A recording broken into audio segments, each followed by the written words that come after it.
Хайырлы көн, Татарстан, хайырлы көн, хөрмәтле телевизор караучылар. Барлык булган борчу мәшәкатьләрне онытып, уңыш ачкычын үз кулыбызга алып, яңа туган көнне елмаеп каршылыйк. Тур эфир студиясында мин Айзилә Батырханова. Календарь битләрендә 17 ноябрь, сишәмбе.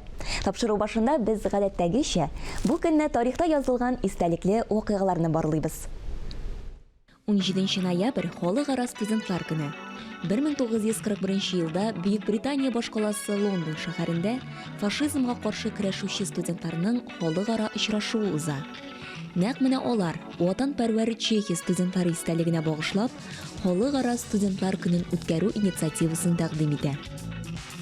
1923 елның 17 ноябрендә РСФСР Халык комиссариаты эчке эшләре тарафыннан участок милициясе өчен күрсәтмә раслана. 2002 елдан Россия Федерациясы эчке эшләр министрлыгы буйрыгы нигезендә 17 ноябрь участок полиция хезмәткәрләренең һөнәри бәйрәмнәре буларак билгеләп үтелә. Ул халкына мирас итеп үзенең җыр-җәүһәрләрен бәйрәмнәрдә, гаилә мәҗлесләрендә җырлар өчен берсеннән-берсе шаян җырлар иҗат итеп калдырды. Сүзебез бер юлы композитор, хормейстер, радиотехник, сәгать төзәтүче, унлаган музыка уен коралында уйный белгән һөнәрмән музыкант, күп төрле халык музыка уен коралларын ясаучы үзенчәлекле шәхес Ифрат Нигъмәт улы Хисамов турында. Исән булса 14 ноябрь көнне аңа 90 яшь тулган булыр иде. Алдагы видеоязмабыз Ифрат Хисамовның якты истәлегенә багышлана.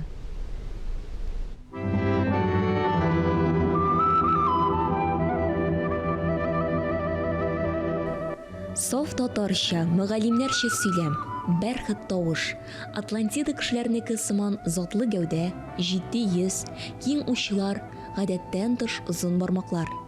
Әнә шулай итеп сурәтләп бирә Ифрат Хисамовны күренекле композитор Марс Макаров.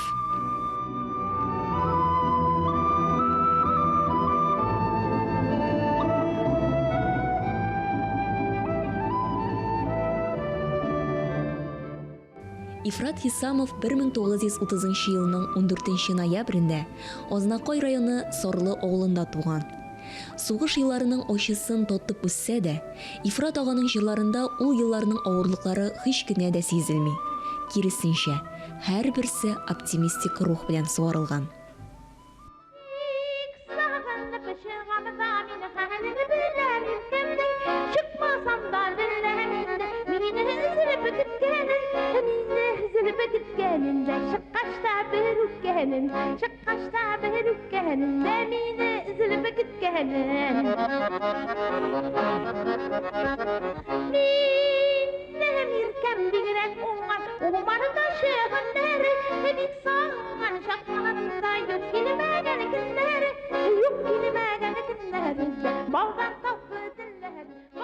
Аның колакка тиз кирип, күңелгә тиз сеңә торган гади генә сүзләргә корылган үзенчәлекле мелодикасының профессионал композиторлар әсәре дәрәҗәсендә булуын вакыт хөкемдар үзе испат итте. Ифрат Хисамовның ярты гасырдан артык элек язылган җырлары әле дә профессионал җырчыларыбызның репертуарында. Безнең бит композиторлар алар прияда белән туып килгәннәр. Алар берәмдек товар дип әйтергә була. Менә ул чорда ул тәрбия үскән елларда менә композитор буларак барлыкка килгәндә дип әйтәм инде. Фасил Әхмәтов, Мирсәет Яруллин, Еникеев һәм Ифрат Хисамов дип әйтәсем килә. Менә Ифрат абый тегеләр ишесе профессионал булып калдылар. Ифрат абый ни өчендер менә шул хәвәскәр булып калды. Чөнки 3нче курстан консерваториядан ни өчендер китә ул. Ни өчендер андан индер конфликт килеп чыга инде. Бәлки Җиһанов белән конфликт килеп чыккандыр, бәлки, беләсезме, ул вакытта шул кадәр безнең союз көчле еллар 30лап композитор, профессионал композитор эшләп килә. Алар елдан ел симфониялар, зур әсәрләр язалар. Алар консерваторияның нинди уровеньда икәнен беләбез ул вакытта. Шуңа күрә композиторга булырга омтылучылар бик күп булды. Менә мин әле үзем дә хәтерлим, минем елларда да шулай. Хәзерге заманда улай бер бетте. Хәзер ирләр бик композиторлыкка бармыйлар. Композитор Марс Макаров истәлегеннән Бер вакыт без Нәсих Вилданов белән икенче кат баскычыннан төшеп килгәндә, Ифрат абый туктады да куанычлы елмаю белән: "Егетләр, уемда әле генә бер яңа җыр кисәген әмәлләдем. Озак газаплады ул мине, әмма ярып чыктым. Кая, баян табыгыз әле, көем башымнан киткәнче сезгә җырлап күрсәтим" ди. Нинди җыр ул дибез? Бәрәңге дип атала ди ул. Менә шулай, йомры гәүдәле, йодрык кадәрле, их тәмле, бигрәк тәмле бәрәңге дигән җыр туа. Вак-вак итеп турап яшь киленнәр, табаларда сине бәйтәм. Кайнар шул паша бишәнерләр, тәннәренә җылы йөгертә. Йодрык кадәрле, йомрак гәүдәле, ох тәмле, бигрәк тәмле бәрәңге. Йодрык кадәрле, йомрак гәүдәле, ох тәмле, бигрәк тәмле бәрәңге. Халкыбызның күренекле музыканты Исмәгыйль Мусинның изге эшен дәвам итеп, Ифрат Хисамов Курай мәктәбенә нигез салучы булды. Аның үз кулы белән ясаган меңнән артык курае кайда гына таралмады икән. Ул курайлар халыкның үз йөрәгеннән чыккан моңны үз йөрәгенә илтеп җиткерәләр. Һәр курайның бер башына тәртип санын яза торган була Ифрат ага. Ул курайны ясап тарату белән генә шикләнми, яшьләрне анда уйнарга да өйрәтә.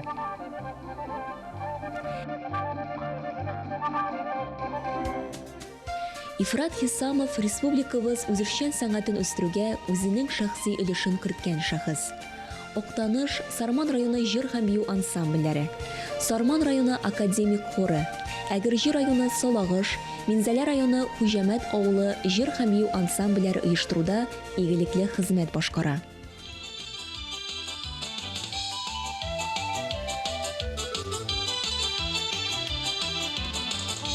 Күлмәгеңне киесең, назлы җилгә башың иясең.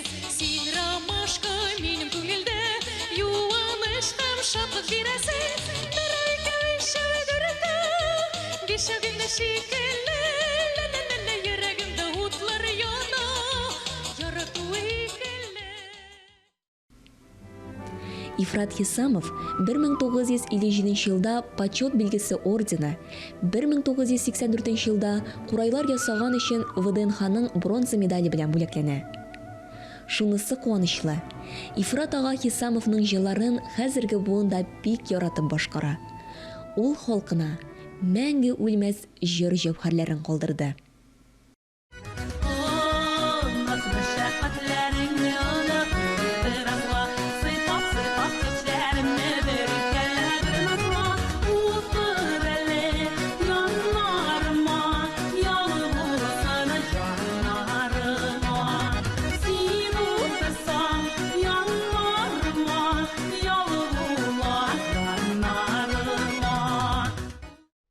Тапшыру башында бүген участок полиция хезмәткәрләренең һөнәри бәйрәме дип әйттек.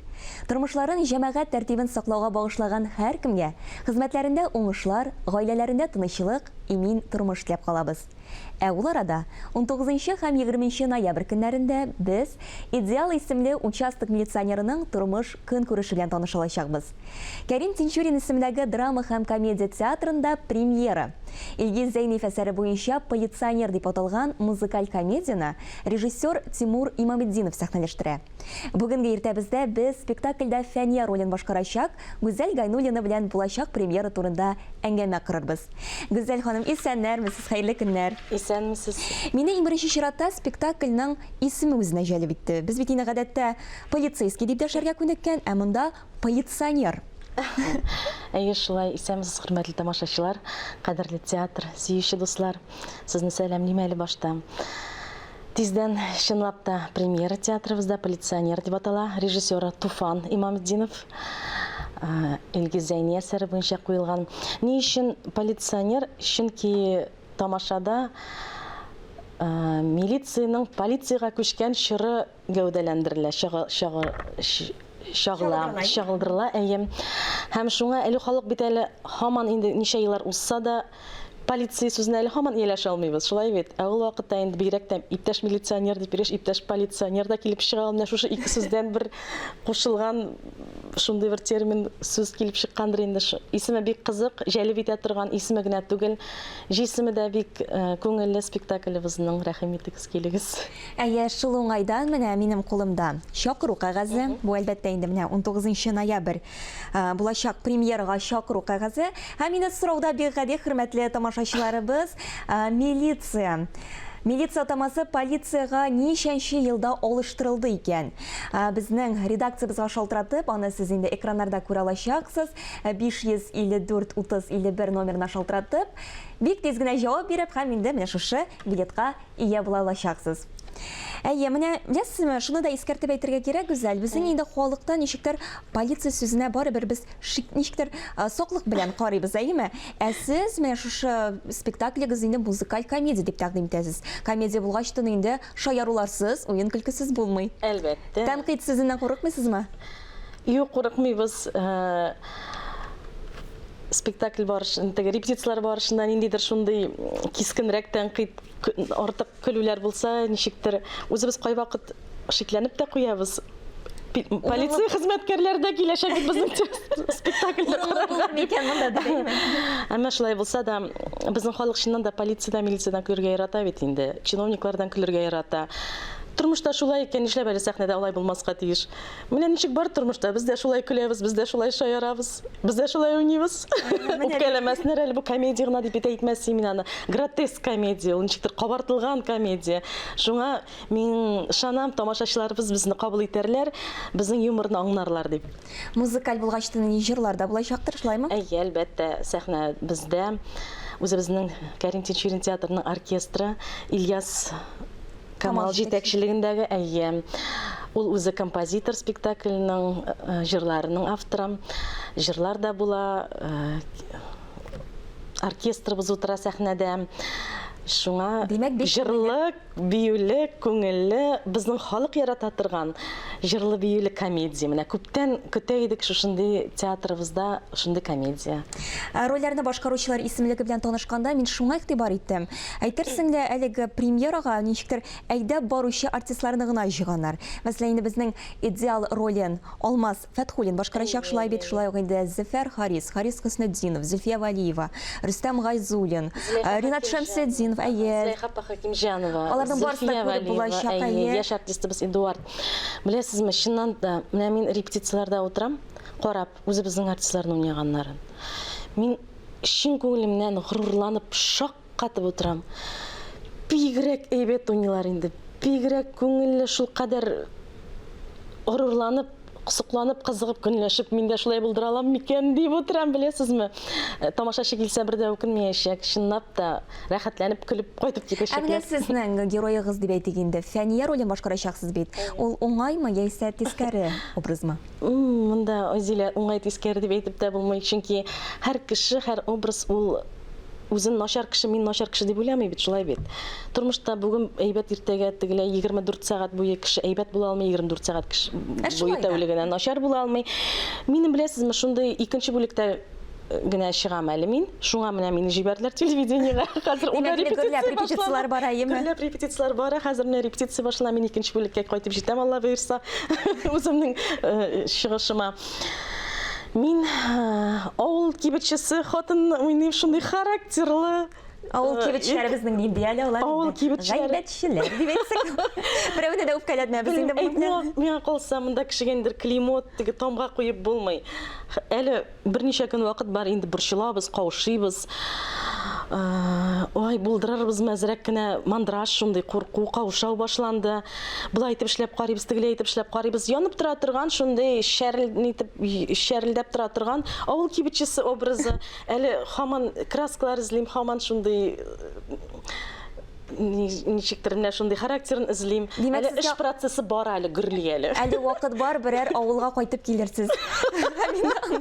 Үзебезгә берәр прототип табарсыз. Менә прототип излим әле һаман. Әйе, анысын әйтергә кирәк, менә күптән түгел Кәрим Тинчурин исемлеге драма һәм комедия театрының 87 яшьлеге узып китте, әйеме? Һәм инде шул уңайдан сорап китәсем килә, менә сез үзегез ничәнче елда театр баскычын атладыгыз? Ой! 93 елда инде мин 16 яшьлек кыз бала театрга килеп кирдем. Студент безнең төркемне махсус театрга алдылар. Менә шушы һәм сентябрь айынан, октябрь айынан менә шу укып килү вакытында 17 яшемне тулган вакыт ул вакытта сәхнәдә масса күләмле шундый сәхнәләрдә инде катнаша башлаган идек. Аннары 5 ел укыганнан соң 98 елда инде официаль эшкә урнаштым. Ничә ел була? 22 ел буламы? Әйе. Сәхнәдә инде 27 ел була. Басып тору Менә белән шушы вакыт узып аралыгында киткән икән. нинди роль аеруча менә сезне халыкка танытты? Ой, рольләр күп булды, Аллага шөкер. Бик күп уйнадым, бик төрле жанрларда, төрле драматургияда уйнадым. Әйтеп үзем әле менә кызганыч рус классикасын бик уйнасым килә. Әле һаман менә көтәм. Бәлки бер режиссер килеп безнең театрга рус классикасын куеп китәр. Яраткан рольләрем ул әлбәттә инде Бертольд Брехтның Мамаша Кураж спектаклендә Телсез Катрин кызы роле. Шул кадәр сагынам, шул кадәр яратып уйнадым. Аннары Симбикә, мин Ханбикә Симбикәне уйнадым. Шундый бәхет татыды миңа. Исламия Махмутованың Мәхәббәт чишмәсе күрәсем килгән иде спектакльләрендә дә менә шушы хатын кыз ана роле, сөйгән яр, менә яраткан рольләрем, халыкка таныткан рольләрем шулар. Инде полиционер спектакленә әйләнеп кайтсак, ул бит инде һәрбер әсәр халыкны нәрсәгә дә булса өйрәтергә тиеш. Юкка гына бит инде Бөек Тукайыбыз да халыкка дәрсе гыйбрәттер театр дип язып калдырмаган. Менә әлеге полиционер спектаклен карап безнең халык нинди дәрес алырга тиеш? Ой, Зилә, менә һәр спектакльдә мөгаен безнең татар халкында бигрәк тә хастыр ул. Әлбәттә, мәхәббәт. Шул ук баналь яңгыраса да, сөйгән ярга мәхәббәт, әти-әнигә мәхәббәт, үзеңнең профессияңа мәхәббәт. Менә шушы әйберләрдән җыела яхшы күңелле булу, яхшылык, шул ук вакыттан да этлекләр дә бар шулай бит. Менә халык миңа калса гыйбрәт алып кайтыр бу спектакльне карап. Бик ышанабыз, бик көтәбез. Димәк, инде хөрмәтле тамашачылар, 19 һәм 20 ноябрь көннәрендә Кәрим Тинчурин исемендәге драма һәм комедия театрында полиционер спектакленә килми калмагыз. Без инде менә әйтеп узган идек, чакыру кәгазе бар дип әйеме? Әлеге чакыру кәгазенә ия булучы бәхетле тамашачыбыз, аның исеме Эмиль, ул безнең инде редакциябызга шалтыратып, бик дөрес җавапны атаган. Ул 2011 ел дигән милиция автомасының полициягә күчеш алмаштырылу вакыты ул 2011 ел. Бик дөрес җавап. Котлыйбыз тамашачыбызны һәм инде аңа билетны ничек, кайдан алуны аңлатып китәрбез. Көтеп калабыз премьерабызда. Килегез, рәхим итегез, кадерле тамашачылар. Курыкмагыз, без рәхәтләнеп уйныйбыз сезнең өчен тамаша кылабыз. Әгәр дә без шушылай иттереп, чын күңелебездән уйнасак, бисәк, җырласак, бернинди ширләр куркыныч түгел. Курыкмагыз, маскаларыгызны онытмыйча, килегез театрыбызга, без сезне бик яратабыз, көтеп калабыз. Бик зур рәхмәт сезгә, Гүзәл ханым, шулай итеп инде безнең иртәләребезне матурлаганыгыз өчен һәм инде күңелле әңгәмәбез өчен. Үзегезгә бик зур рәхмәт. Сез дә килегез. Әлбәттә киләчәкбез. Хөрмәтле тамашачылар, иртәгә хәерле көн Татарстан тапшыруын карамый калмагыз. Россиянең ат казанган Татарстанның халык артисты Наилә Гәрәевның 80 яшьлек юбилей уңайыннан аның тормыш китабыннан без сезгә эксклюзив әңгәмә тәкъдим итәбез.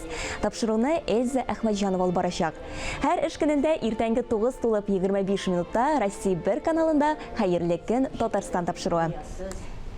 Бүгенгә мин Айзилә Батырханова һәм тапшыруыбызның иҗат төркеме көн буена яхшы кәеф теләп сезнең белән саубуллашабыз. Исән-имин булыгыз.